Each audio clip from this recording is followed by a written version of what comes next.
ನಿಮ್ಮ ಮೇಲೆ ಹಾಕಿರಲ್ಲ ಸರ್ ನಾ ಮಾತಾಡೋಲ್ಲ. ಇವರು ಮೋನಮ್ಮ ಅಂತ ಒಬ್ರು ಬೇರೆಯವ್ರಿಗೆ ಎತ್ಕೊಡ್ರು ಸರ್. ಮಂತ್ರಿಗೆ ಬಂದರೆ ಗಲಾಟೆ ಬರಕ್ಕೆ ಹೋಗ್ಬೇಡ್ರಿ ಅಂತಿದ್ದಾರೆ ಸರ್. ಕಂಪ್ಲೇಂಟ್ ಮಾಡ್ಕೊಂತಿದ್ದಾರೆ. ಎಲ್ಲಿ ಮಾಡ್ತಾರೆ ಸರ್? ಪೊಲೀಸ್ ಸ್ಟೇಷನ್ ಮಾಡ್ತಾರೆ. ಎಲ್ಲಿ ಮಾಡ್ತಾರೆ? ಅದು ಯಾವ ಊರು? ನಾವು ಸಿರುವಾರ ಮಾಡ್ಬೋದು, ಮಾನಿ ಮಾಡ್ಬೋದು. ನಿಮ್ಮ ಸಿರುವಾರ ಬರ್ತೀರಿ? ನನಗೆ ಬರಲ್ಲ. ಸಿರುವಾರ ಬರ್ತಾರೆ. ರಾಯಚೂರು ಕೂಡ ಮಾಡ್ಬೋದು. ಹಂಗೆ ಬರಲ್ಲ ಅವ್ರು. ಡಿ ಸಿ ಮಾಡ್ಬೋದು, ಕೂಡ ಮಾಡ್ಬೋದು. ಮಾತಾಡ್ರಿ, ನಮ್ಮ ಕೂಡ ಮಾತಾಡ್ದಂಗೆ. ಮತ್ತೆ ಮನೇಲಿ ನಿಂದ್ರಬಾರ್ದು, ಅದನ್ನ ಅಂದ್ರೆ ನಿಂದ್ರಕ್ಕೆ ಹೋಗ್ಬಾರ್ದು. ಈಗ ಕಡ್ತು ಅಂತಂದು ಒಂದು ದಿವಸ ಟೈಮ್ ಕೊಡಂತ ಹೇಳಿ. ಒಂದು ದಿವಸ ಟೈಮ್ ಇರಲ್ರಿ ಹಂಗ. ನಮಸ್ಕಾರ ಸ್ನೇಹಿತರೆ, ನಾನು ನಿಮ್ಮ ಹರೀಶ್. ಮೈಕ್ರೋ ಫೈನಾನ್ಸ್ ಕಿರುಕುಳಕ್ಕೆ ಸಂಬಂಧಪಟ್ಟಂತೆ ಮತ್ತೊಂದು ವಿಡಿಯೋಗೆ ತಮಗೆಲ್ಲ ಸ್ವಾಗತ.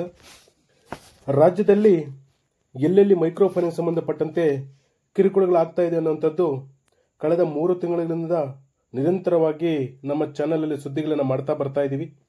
ಅಲ್ಲಿಗೂ ಸಹ ಒಂದಲ್ಲ ಒಂದು ತಾಲೂಕಲ್ಲಿ, ಜಿಲ್ಲೆಗಳಲ್ಲಿ ಈ ಮೈಕ್ರೋ ಫೈನಾನ್ಸ್ಗಳ ಕಿರುಕುಳ ದಿನದಿಂದ ದಿನಕ್ಕೆ ಹೆಚ್ಚಾಗ್ತಾ ಇದೆ. ಅದರ ಬಗ್ಗೆ ಇವತ್ತು 2 ಜಿಲ್ಲೆಗಳಲ್ಲಿ ಆಗಿರುವಂತಹ ಘಟನೆಗಳ ಬಗ್ಗೆ ಈ ವಿಡಿಯೋನ ನಾನು ಮಾಡ್ತಾ ಇದ್ದೀನಿ. ಹಾಗಾಗಿ ತಾವಿದೇ ಮೊದಲ ಬಾರಿಗೆ ನಮ್ಮ ಚಾನೆಲ್ ಅನ್ನ ನೋಡ್ತಾ ಇದ್ರೆ ಸಬ್ಸ್ಕ್ರೈಬ್ ಮಾಡ್ಕೊಳ್ಳಿ. ಅದರ ಜೊತೆಗೆ ಈ ಮೈಕ್ರೋ ಫೈನಾನ್ಸ್ ಕಿರುಕುಳಕ್ಕೆ ಸಂಬಂಧಪಟ್ಟಂತೆ ಒಂದಲ್ಲ ಒಂದು ವಿಡಿಯೋ ನಿರಂತರವಾಗಿ ನಾನು ಮಾಡ್ತಾ ಬರ್ತಾ ಇದ್ದೀನಿ. ನೀವು ಕೂಡ ನಮ್ಮ ವಿಡಿಯೋನ ಹೆಚ್ಚು ಲೈಕ್ ಮಾಡಿ, ಶೇರ್ ಮಾಡಿ ನಮಗೆ ಸಪೋರ್ಟ್ ಮಾಡಿದ್ರೆ ಇನ್ನೊಂದಷ್ಟು ಜನರಿಗೆ ಅನುಕೂಲ ಮಾಡುವಂತ ವಿಡಿಯೋಗಳನ್ನ ಮಾಡೋಕ್ಕೆ ಅನುಕೂಲ ಆಗುತ್ತಂತೇಳಿ ಹೇಳ್ತಾ ಬನ್ನಿ ಇವತ್ತಿನ ವಿಡಿಯೋನ ಪ್ರಾರಂಭ ಮಾಡೋಣ. ಇವತ್ತು ನಾವು ಮಾತಾಡ್ತಾ ಇರುವಂತದ್ದು ಬೆಳಗಾವಿ ಜಿಲ್ಲೆಯ ಕಿತ್ತೂರು ತಾಲೂಕಿನಲ್ಲಿ ನಡೆದಿರುವಂತಹ ಘಟನೆ. ಅಲ್ಲಿ ಟಾಟಾ ಕ್ಯಾಪಿಟಲ್ಸ್, L&T ಮತ್ತೆ IDSP BSS ಸಂಘದವರು ಯಾವೆಲ್ಲ ಹಳ್ಳಿಗಳಿಗೆ ಹೋಗಿ ಯಾವ ರೀತಿ ಕಿರುಕುಳ ಕೊಡ್ತಾರೋ ಅನ್ನೋಂಥದ್ದನ್ನ ನಾನು ಇದೇ ವಿಡಿಯೋದಲ್ಲೇ ಅವ್ರು ಮಾತಾಡುವಂತ ಫುಲ್ ವಿಡಿಯೋನ ನಿಮಗೆ ಹಾಕ್ತೀನಿ. ವಿಡಿಯೋ ಪೂರ್ತಿ ನೋಡಿದ್ರೆ ಆ ಏಜೆಂಟ್ಗಳು ಏನ್ ಮಾತಾಡಿದ್ದಾರೆ, ಈ ನೊಂದಂತವರು ಕಾರ್ಮಿಕರು, ಫೈನಾನ್ಸ್ ತಗೊಂಡವ್ರು ಏನ್ ಮಾತಾಡಿದ್ರು ಅನ್ನೋದನ್ನ ನಿಮ್ಗೆ ಅರ್ಥ ಆಗುತ್ತೆ. ನಾನು ಮಾಡ್ತಾ ಇರುವಂತ ವಿಡಿಯೋಗಳು ಈ ಮೈಕ್ರೋ ಫೈನಾನ್ಸ್ ಕಿರುಕುಳ ಯಾವ ರೀತಿ ಆಗಿದೆ ಅನ್ನೋದು ಜನರಿಗೆ ಗೊತ್ತಾಗ್ಲಿ ಅಂತ ಹೊರತು ಯಾವುದೇ ಕಾರಣಕ್ಕೂ ದುಡ್ಡನ್ನ ಕಟ್ಟಬೇಡಿ ಅಂತ ಯಾವ ವಿಡಿಯೋದಲ್ಲಿ ನಾನು ಹೇಳಿಲ್ಲ. ಸಮಯ ತಗೊಂಡು ಕಟ್ಟಿ ಅಂತ ಹೇಳ್ತಾ ಇದ್ದೀನಿ. ಇದೇ ರೀತಿಯಾಗಿ ನಮ್ಮ ಚಾನಲ್ ಅನ್ನ ನೋಡುವಂತವ್ರು ಮತ್ತೆ ಈ ಸಂಘದಲ್ಲಿ ಲೋನ್ಗಳು ತಗೊಂಡಂತವ್ರು ಈ ಮೈಕ್ರೋ ಫೈನಾನ್ಸ್ ಹತ್ರ ಇದೇ ಮಾತನ್ನ ಹೇಳ್ತಾ ಇದ್ದಾರೆ. ನಮಗೆ 2 ದಿನ ಸಮಯ ಕೊಡಿ, ವಾರ ಸಮಯ ಕೊಡಿ, ಇಲ್ಲ ಅಂತಂದ್ರೆ ಒಂದು 15 ದಿನ ಟೈಮ್ ಕೊಡಿ ಅಂದ್ರೂ ಕೂಡ ಆ ಮೈಕ್ರೋ ಫೈನಾನ್ಸ್ ಅವರು ಅವರಿಗೆ ಸಮಯವನ್ನ ಕೊಡದೆ ಅವರು ಮಾತಾಡುವಂತ ರೀತಿಯನ್ನ ನೀವು ವಿಡಿಯೋದಲ್ಲೇ ನೋಡ್ತೀರಾ. ಯಾವ ರೀತಿಯಾಗಿ ಅಂತಂದ್ರೆ ನಿಮ್ಮ ಮನೆಯಲ್ಲಿರುವಂತ ವಸ್ತುಗಳನ್ನ ಮಾರ್ಬಿಟ್ಟು ನಮಗೆ ಕಟ್ಟಿ ಅಂತ ಹೇಳ್ತಾರೆ. ಅವರು ಓಡಾಡ್ಲಿಕ್ಕೆ ದುಡ್ಕೊಳ್ಳಿಕ್ಕೆ ಇಟ್ಟಿರುವಂತ ಒಂದು ವೆಹಿಕಲ್ ಅಲ್ಲಿ ನಿಂತಿದ್ರೆ ಈ ವೆಹಿಕಲ್ ಅನ್ನ ಮಾರ್ಬಿಟ್ಟು ನಮಗೆ ಕಟ್ಟ್ರಿ, ಅವತ್ತು ರೊಕ್ಕ ತಗೊಂಡಿಲ್ವಾ ನೀವು ಅಂತೇಳಿ ಮಾತಾಡ್ತಿದ್ದಾರೆ. ಅಂದ್ರೆ ಅವರು 2ನೇ ತಾರೀಕು ಕಟ್ತೀನಿ ನಾನು ಅಂತೇಳಿ ವಿಡಿಯೋದಲ್ಲಿ ಸ್ಪಷ್ಟವಾಗಿ ಕೇಳಿಸ್ತಾ ಇದೆ. 2ನೇ ತಾರೀಕು ಕೊಡ್ತೀವಿ ಅಂತಂದ್ರೆ ನಿಮಗೆಲ್ಲ ಗೊತ್ತಿದೆ ಇವತ್ತೆಷ್ಟು ತಾರೀಕು, ನಾಳೆ ಯಾವ ತಾರೀಕು ಅನ್ನುವಂಥದ್ದು. ಹಾಗಾಗಿ ಅವರಷ್ಟು ಕೇಳ್ಕೊಂತ ಇದ್ರು ಕೂಡ ಅವರು ಸಮಯಾವಕಾಶವನ್ನ ಕೊಡ್ತೀರಾ. ಇವತ್ತು ನಾನು ಈ ವಿಡಿಯೋ ಮಾಡ್ತಾ ಇರೋದು 1ನೇ ತಾರೀಕು ನಾನೀಗ ರೆಕಾರ್ಡ್ ಮಾಡ್ತಾ ಇರುವಂತದ್ದು. ಬಹುಶಃ ನಾಳೆ 2ನೇ ತಾರೀಕು ಇದ್ದಂಗಿದೆ. ಅವರು ನಾಳೆ ಕಟ್ತೀನಿ ಅಂತ ಹೇಳ್ತಾ ಇದ್ರು ಕೂಡ ಈ ಮೈಕ್ರೋ ಫೈನಾನ್ಸ್ ಅವರು ಇಲ್ಲ, ಇಲ್ಲಿ ಕಟ್ಟಿದ್ರೇನೆ ನಾವ್ ಇಲ್ಲಿಂದ ಹೋಗೋದು ಅಂತ ಹೇಳ್ತಾ ಇದ್ರಿ. ಅದೇ ವಿಡಿಯೋದಲ್ಲಿ ನೀವು ನೋಡ್ತೀರಾ ಆ ಕಡೆಯಿಂದ ಜನ ಓಡಾಡ್ತಾ ಇರೋದು. ಅದು ಸಿಟಿ ಅಲ್ಲ, ಒಬ್ಬರ ಬಗ್ಗೆ ಒಬ್ಬರ ಗಮನ ಕೊಡಲ್ಲ ಅನ್ಲಿಕ್ಕೆ. ಅದೊಂದು ಚಿಕ್ಕ ಹಳ್ಳಿ. ಆ ಕಡೆ ಒಂದಷ್ಟು ಜನ ಬಟ್ಟೆ ಒಗಿತಾ ಇರುವಂತರು, ಓಡಾಡ್ತಾ ಇರುವಂತರು ಜನರು ಎಲ್ಲರೂ ಕೂಡ ಇವ್ರನ್ನೇ ನೋಡ್ತಿದ್ದಾರೆ. ಆದ್ರೆ ಮೈಕ್ರೋ ಫೈನಾನ್ಸ್ ಅವರು ಮನೆ ಮುಂದೆ ಗಾಡಿ ನಿಲ್ಲಿಸಿ ಅವರು ದೌರ್ಜನ್ಯವಾಗಿ ಮಾತಾಡುವಂತದ್ದು, ಅವ್ರಿಗೆ ಸಮಯ ಕೊಡ್ದಿರಾ ನೀವು ಕಟ್ಟಿದ್ರೇನೆ ಇಲ್ಲಿಂದ ಹೋಗ್ತೀವಿ ಅಂತೇಳಿ ಹಠ ಮಾಡಕ್ ಕೂತಿರುವಂತದ್ದು ನಿಜವಾಗ್ಲೂ ಕೂಡ ಇದನ್ನ ಖಂಡಿಸುವಂತದ್ದು. ಏಕೆಂತಂದ್ರೆ ಇವತ್ತು ಆ ಜನರ ಕಟ್ಕೊಂಡು ಹೋಗ್ತಿದ್ದ ಸಂದರ್ಭದಲ್ಲಿ ಕರ್ನಾಟಕ ಸರ್ಕಾರನೇ ಸುಗ್ರೀವಾಜ್ಞೆಯನ್ನು ಜಾರಿಗೆ ತಂದಿದೆ. ನೀವ್ಯಾರು ಕೂಡ ಮನೆಗಳ ಹತ್ರಕ್ಕೆ ಹೋಗ್ಬಾರ್ದು, ದುಡ್ಡನ್ನ ಕಟ್ಸ್ಕೋಬಾರ್ದು, ಕೇಳಬಾರ್ದು ಅವ್ರನ್ನ. ನೀವೇ ಹೋಗಿ ಕಚೇರಿಯಲ್ಲಿ ಕಟ್ಟಬಹುದು. ಮನೆಗಳ ಹತ್ರ ಹೋಗಿ ಕಿರುಕುಳ ಕೊಟ್ರೆ ನಿಮ್ದು ಸಾಲ ಮನ್ನಾ ಆಗುತ್ತೆ ಅಂತ ಹೇಳಿದ್ರಿ. ಇಲ್ಲ ಅಂತಂದ್ರೆ ಯಾರು ಕಿರುಕುಳ ಕೊಡ್ತಾರೋ ಆ ಏಜೆಂಟ್ಗಳಿಗೆ ವಿರುದ್ಧ 10 ವರ್ಷ ಜೈಲು, 5 ಲಕ್ಷ ದಂಡ ವಿಧಿಸ್ತೀವಿ ಅಂತೇಳಿ ನೀವೆಲ್ಲ ಹೇಳಿದ್ರಿ. ಈ ಎಲ್ಲಾ ಹೇಳಿಕೆಗಳು ಎಲ್ಲಿ ಹೋಯ್ತೋ ಗೊತ್ತಿಲ್ಲ. ಆದ್ರೆ ಮೈಕ್ರೋ ಫೈನಾನ್ಸ್ ಏಜೆಂಟ್ಗಳು ಮಾತ್ರ ಅವರ ಮೊದಲು ಹೆಂಗಿದ್ರು ಅದೇ ರೀತಿಯಾಗಿ ಅವರದನ್ನ ಮುಂದುವರಿಸಿಕೊಂಡು ಹೋಗ್ತಾ ಇದ್ದಾರೆ. ಅಂದ್ರೆ ನೀವು ಕಟ್ಟಬೇಕು, ಇಲ್ಲ ಈಗಲೇ ಕಟ್ಟಿ. ಜನ ಎಲ್ಲಿಂದ ಹೋಗ್ತಾ ಇರ್ತಾರೆ, ಇಲ್ಲ 1 ದಿನ 2 ದಿನ ಸಮಯ ಕೊಡ್ತೀವಿ ಬನ್ನಿ ಅಂದ್ರೂ ಆಗಲ್ಲ. ಮನೆ ಹತ್ರ ನೇರಿ ಹೋಗಿ ಅವ್ರ ಜೊತೆ ವಾದ ಕೇಳಿಯುವಂಥದ್ದು, ಅವ್ರನ್ನ ಬಾಯಿಗೆ ಬಂದಂಗೆ ಮಾತಾಡುವಂಥದ್ದು ಇವೆಲ್ಲ ಕೂಡ ನಿರಂತರವಾಗಿ ನಡೀತಾ ಇದೆ. ಹಾಗಾಗಿ ಈಗಲಾದ್ರೂ ಕೂಡ ಸರ್ಕಾರ ಮಾಡಿರೋ ಸಹ ಓಂಬಡ್ಸ್ಮನ್ ಕಮಿಟಿ ಯಾವುದು ಅನ್ನೋದನ್ನ ಜನರಿಗೆ ತಲುಪಿಸ್ಲಿ. ಹಾಗೆ ಅವರು ಯಾರು ಸಹಾಯವಾಣಿಗೆ ಬೇಕಾಗಿದೆಯೋ ಆ ಒಂದು ನಂಬರ್ ಅನ್ನ ಕೊಟ್ಟು ಅವ್ರನ್ನ ಮಾತಾಡುವಂತಾದ್ರೆ ಇವತ್ತು ಹೆಚ್ಚು ಕರೆಗಳು ಆ ಸಹಾಯವಾಣಿಗೆ ಬರುತ್ತೆ. ಇದರಿಂದಾದ್ರೂ ಕೂಡ ಅನುಕೂಲ ಆಗ್ಲಿ. ಸರ್ಕಾರ ಇಂಥದ್ದೊಂದು ಪ್ರಯತ್ನವನ್ನ ಮಾಡ್ಲಿ ಅಂತ ಹೇಳ್ತಾ ಇದೀನಿ.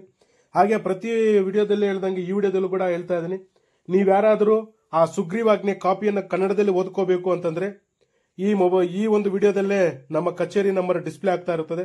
ಆ ನಂಬರ್ಗೆ ನೀವು ವಾಟ್ಸಪ್ ಅಲ್ಲಿ ಹಾಯ್ ಅಂತ ಹಾಕಿ, ನೀವು ಟೆಕ್ಸ್ಟ್ ಮೆಸೇಜ್ ಮಾಡಬಾರ್ದು ಯಾವುದೇ ಕಾರಣಕ್ಕೂ.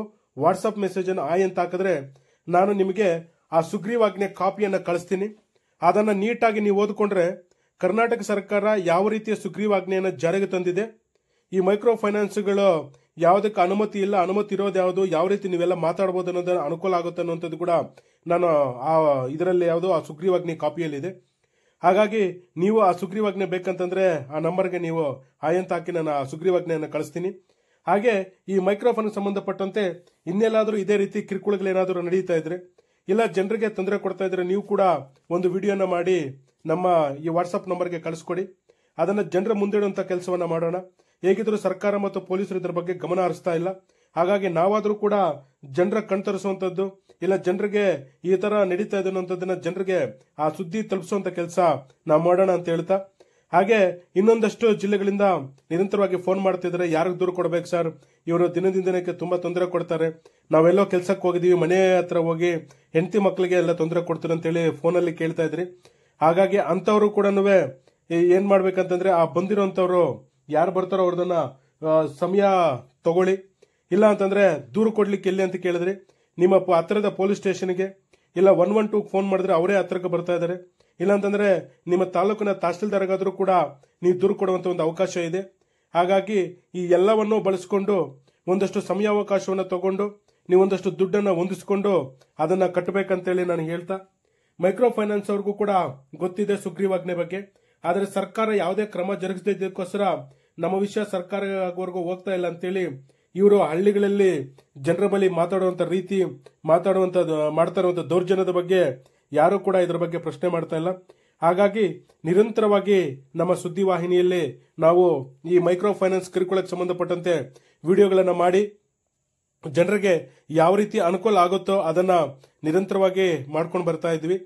ಯಾಕೆಂತಂದ್ರೆ ಇದು ಸುಗ್ರೀವಾಜ್ಞೆ ಆಗಕ್ಕಿಂತ ಮೊದಲು ಜನರು ಕಷ್ಟನ ಸುಖವನ್ನು ತಗೊಂಡಿರೋದಕ್ಕೆ ಒಂದಷ್ಟು ಕಟ್ಕೊಂಡು ಹೋಗ್ತಾ ಇದ್ರು. ಸರ್ಕಾರ ಯಾವಾಗ ಸುಗ್ರೀವಾಜ್ಞೆ ಮಾಡಿತೋ ಆವಾಗ ಜನರೇನ್ ಮಾಡಿದ್ರು, ಒಂದಷ್ಟು ಸಮಯಾವಕಾಶ ತಗೊಂಡು ಕಟ್ಟಬಹುದಲ್ಲ ಅಂತೇಳಿ ಅಂದಾಗ ಇವ್ರು 2-3 ಕಂತು ಡ್ಯೂ ಇಡೋದಷ್ಟಕ್ಕೆ ಈ ಮೈಕ್ರೋ ಫೈನಾನ್ಸ್ ಅವರು ಏನ್ ಮಾಡಿಬಿಟ್ರು, ಅದಕ್ಕೆ ಬಡ್ಡಿ ಅಸೂಲಿ ಎಲ್ಲ ಸೇರಿಸಿ ಮನೆಗಳ ಹತ್ರಕ್ಕೆ ಹೆಚ್ಚು ಬಂದು ಅವ್ರಿಗೆ ತೊಂದರೆ ಕೊಡಕ್ಕೆ ಪ್ರಾರಂಭ ಮಾಡಿದ್ರು. ಸರ್ಕಾರ ಈ ಸುಗ್ರೀವಾಜ್ಞೆ ಒಂದು ವೇಳೆ ಜಾರಿಗೆ ತಂದಿಲ್ಲ ಅಂತಂದ್ರೆ ಬಹುಶಃ ಆ ಮೈಕ್ರೋ ಫೈನಾನ್ಸ್ ಇವ್ರ ವ್ಯವಹಾರ ಏನಿತ್ತದು ಮಾಮೂಲಿಯಾಗಿ ನಡ್ಕೊಂಡು ಹೋಗ್ತಿತ್ತೇನೋ. ಆದ್ರೆ ಇದರಲ್ಲಿ ಸರ್ಕಾರನೇ ಎಲ್ಲೋ ಒಂದು ಕಡೆ ಜನರಿಗೆ ದಿಕ್ಕು ತಪ್ಪಿಸೋ ಕೆಲಸ ಮಾಡಿದೆ. ಹಾಗಾಗಿ ಈಗಲಾದ್ರೂ ಕೂಡ ಕಾಲ ಮಿಂಚಿಲ್ಲ.